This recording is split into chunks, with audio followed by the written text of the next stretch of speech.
also want to get an expert view from India's most respected strategic thinker and columnist, Brahma Chellaney. Mr. Chellaney, thanks for your time once again on this unfolding story. The Sandeep Singh Sidhu angle, Mr. Chellaney, brings a very different dimension to what we've been talking about so far. A man who India has sought the extradition of, who has supplied information about for a long time now, turns out to be a Canadian government employee, and not just any old government agency, but a superintendent in border security, a law enforcement role. How do you see this? Canada, unfortunately, has become the global hub of the Khalistan Militant movement. Yeah. And as a government policy, Canada is giving refuge to known militants, terrorists, and other extremists from India.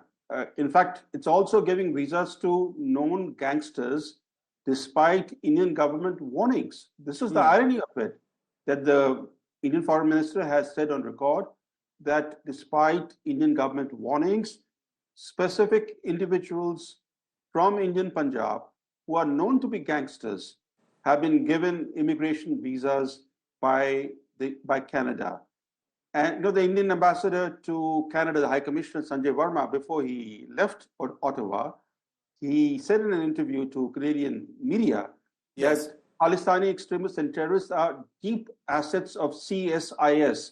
CSIS is Canada's main intelligence agency. In fact, Niger, as we all know, was the chief of the Khalistan Commando Force. Look at the irony of it. The Khalistan Commando Force is a terrorist organization in Canada, in the US, in Britain. And yet, Niger was given sanctuary by the Canadian authorities. And his terrorist background has been largely suppressed from the Canadian media. They refer to him as a cleric, as a priest, which he was not. They call him a Sikh leader, which he was not. He became the president of a Gurdwara, but that's how the Sikh extremists are now controlling the funds. They have captured the Gurdwaras in Canada and in the US and in the UK. And but Niger was not a cleric or a priest. But I think the larger issue is this. And in fact, the fundamental issue that we should not forget is that the developments that led to the Air India bombing in 1985, those developments have not changed Canada's approach toward providing sanctuary to Sikh terrorists from India.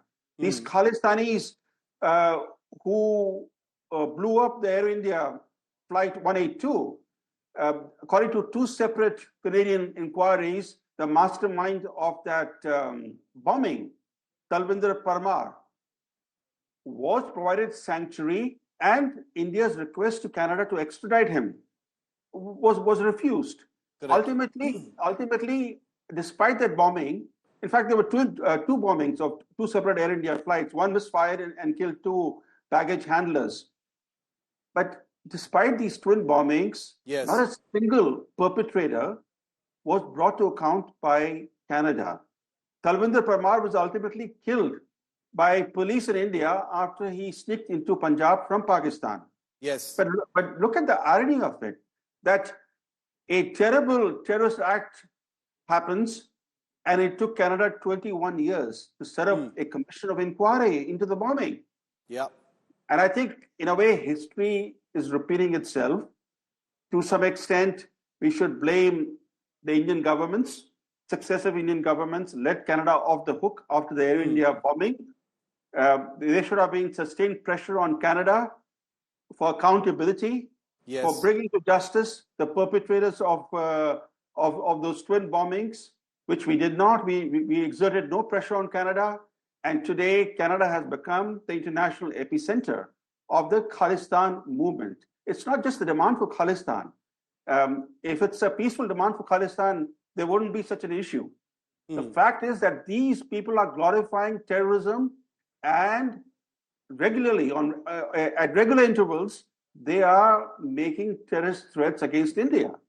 Look at the number of hoax bomb threats that Indian airlines have received in the last 10 days or 11 days. Just today, 80 bomb threats were received by Indian airlines. This is totally unacceptable. The guy, for example, the guy who has now publicly issued a video message asking people not to travel by Air India between November 1st and November 19th is based in New York, and he is a dual citizen of US and Canada.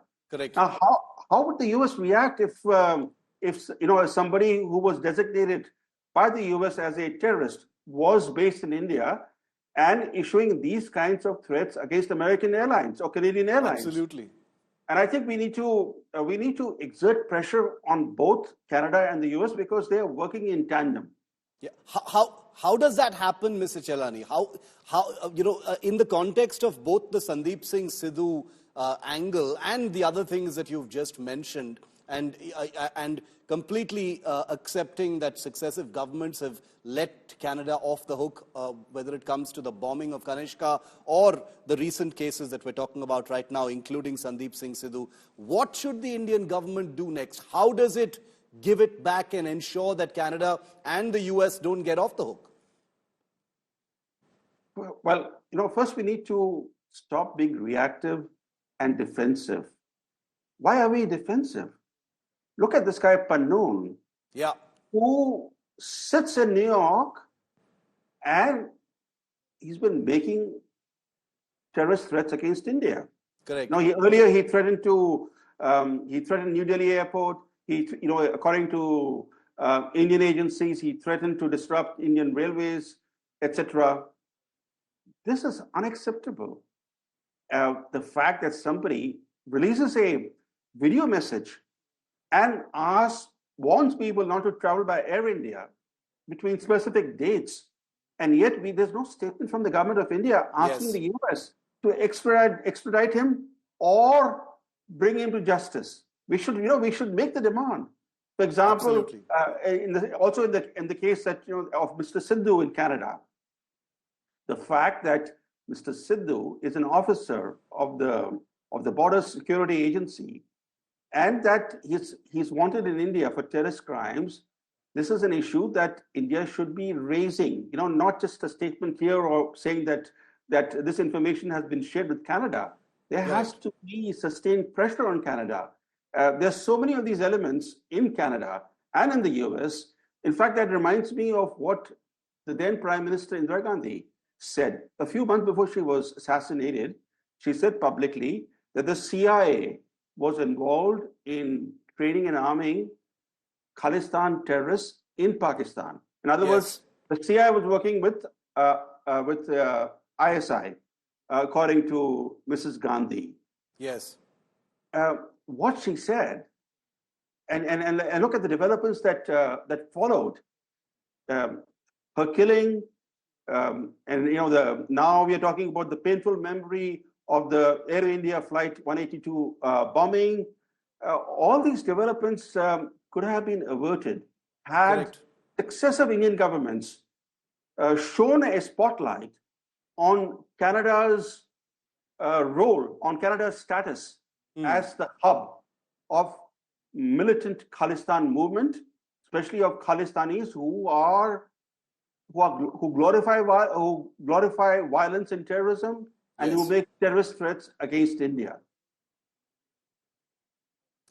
This conversation is going to continue because India's next step continues to be in suspense. The two sides have issued statements against each other, but now there appears to be a lack of clarity of what that next step from either side is going to be, and we will continue to track it. And as always, thank you very much, Brahma Chellaney, for joining us and providing your perspective on this unfolding big story between India and Canada.